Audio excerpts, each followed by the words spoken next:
नमस्कार। उद्या 1 मे महाराष्ट्र दिनानिमित्त आपल्या सर्वांना मनपूर्वक शुभेच्छा।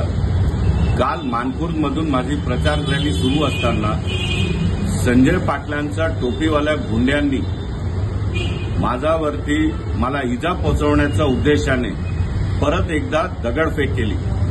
दुर्दैवाने माझी भगिनी व भाजपा कार्यकर्ता निहारिकाताई कोंडले यांच्या मानेवर एक दगड लागला आणि त्यांना मार बसला आहे।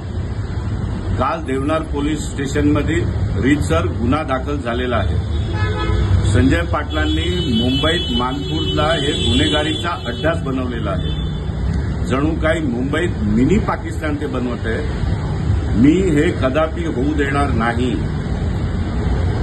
उद्या 1 मेला मी पुन्हा एकदा खुलेआम मानपूरमध्ये येणार आहे। हिम्मत असेल तर समोरून वार करा, पाठीमागून नाही। जय शिवराय, जय मल्हार, जय महाराष्ट्र, जय भीम।